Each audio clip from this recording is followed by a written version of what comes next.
video ini untuk memenuhi syarat tugas pembelajaran ilmu pengetahuan sosial di SD atau MI dengan dosen pengampu Ibu Tika Melina MPD.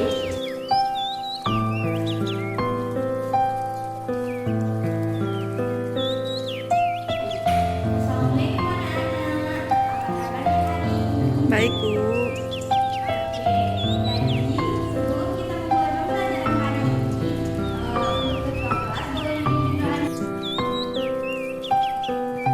Doa sebelum belajar.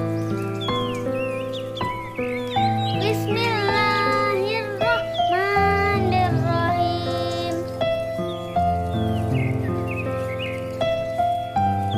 Raditu billahi rabba wa bil islami dina wa bi Muhammadin nabiyya wa rasula. Rabbi zidni ilman warzuqni fahman. Artinya, kami ridho Allah sebagai Tuhanku, Islam sebagai agamaku, dan Nabi Muhammad sebagai Nabi dan Rasul. Ya Allah, tambahkanlah kepadaku ilmu dan berikanlah aku pengertian yang baik.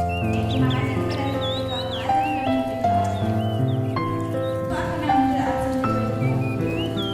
apakah ada yang tidak masuk nih? Hadir semua, Bu. Oke, hadir semua ya, alhamdulillah ya.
rendah di antara dua bukit atau dua gunung.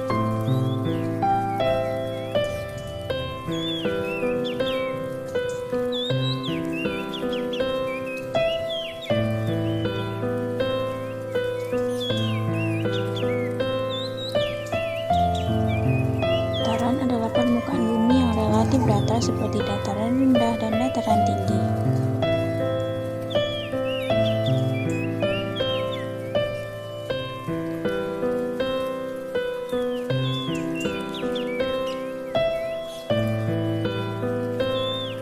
Pantai adalah wilayah pertemuan di antara dataran dan laut.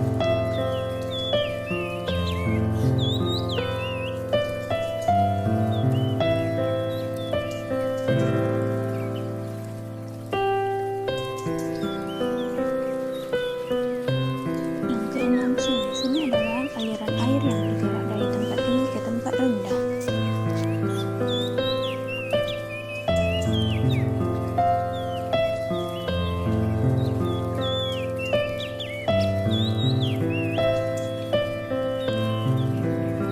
Yang danau adalah air besar yang dikelilingi dataran.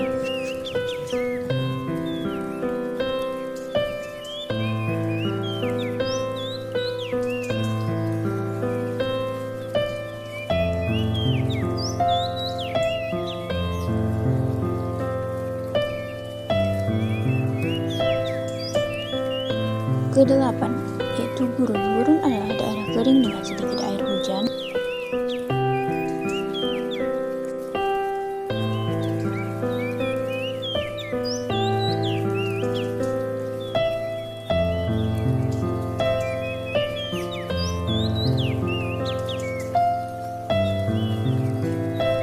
Kesembilan ada muara. Muara adalah daerah sungai yang bertemu dengan lautan.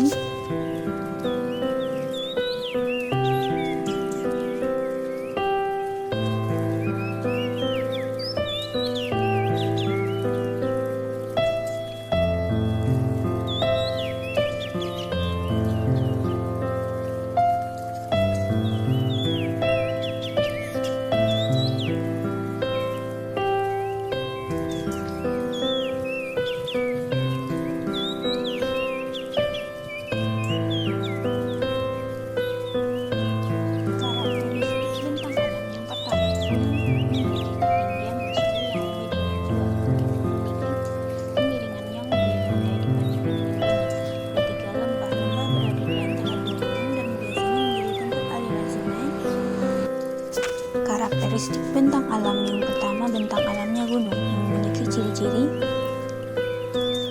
ketinggiannya berkisar ratusan hingga ribuan meter di atas permukaan air laut.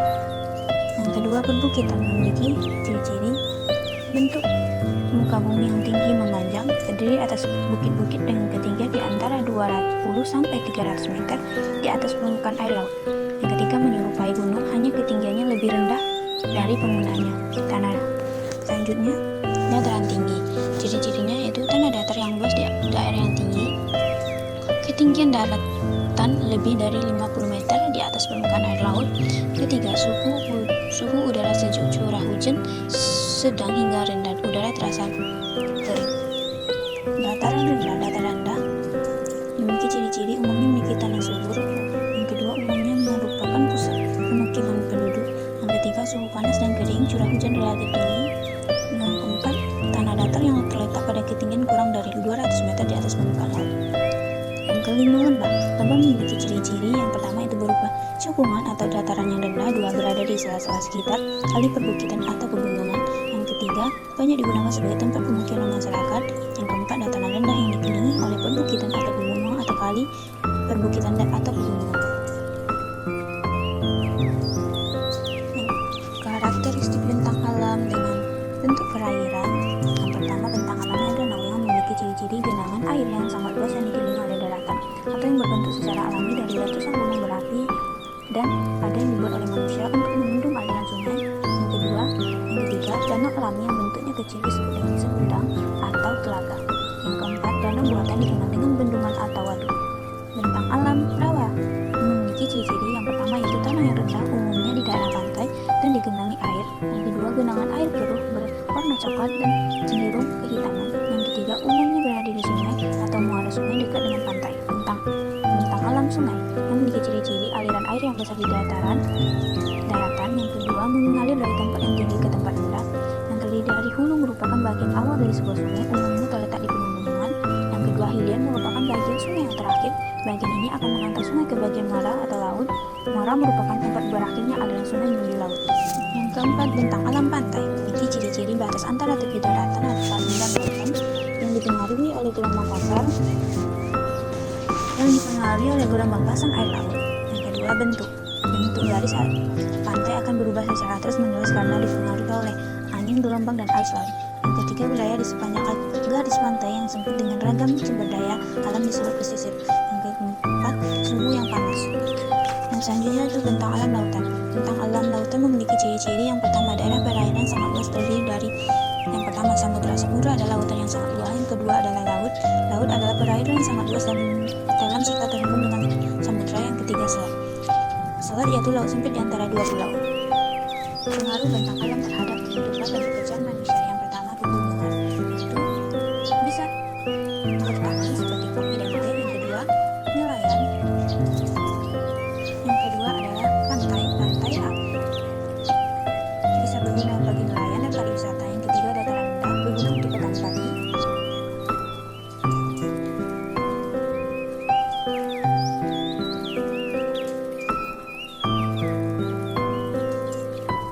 Sumber daya alam.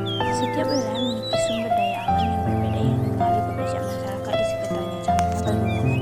Pegunungan bisa menghasilkan kayu dan hasil bumi. Yang kedua, sungai yaitu menyediakan ikan dan air dan irigasi. Yang ketiga, pantai. Pantai mensupport kegiatan perikanan dan pariwisata.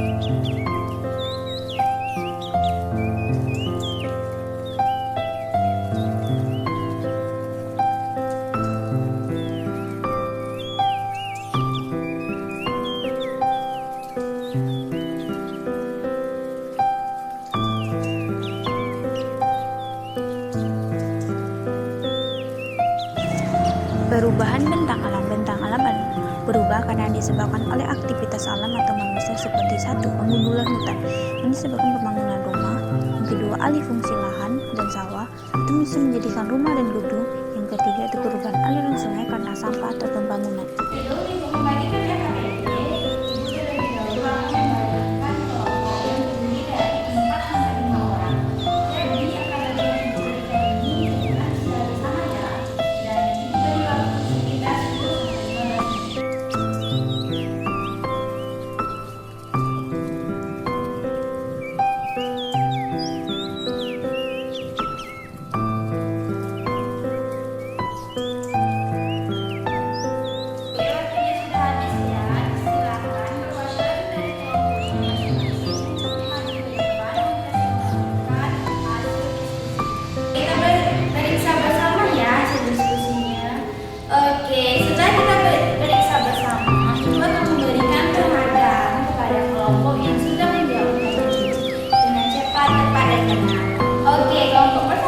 Mendapatkan 5 bintang karena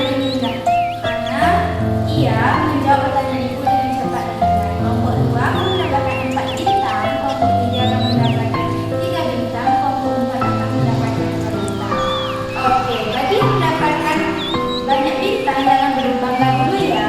Untuk kelompok yang mendapatkan sedikit bintang jangan berkecil hati terhadap penilaian yang selanjutnya. Hari ini kita cukupkan sampai di sini ya. Oke, jadi apakah seru pembelajaran hari ini? Seru, Bu. Oke, seru ya. Untuk minggu depan, jangan lupa pelajari tentang sikapku terhadap keberagaman budaya.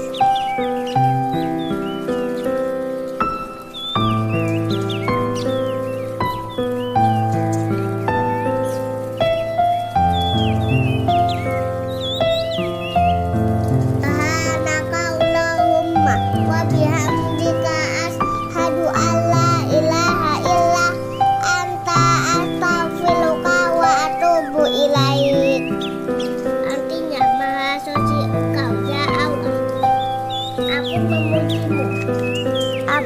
bersaksi bahwa tidak ada ilah yang berhak diibadahi dengan benar kecuali Engkau.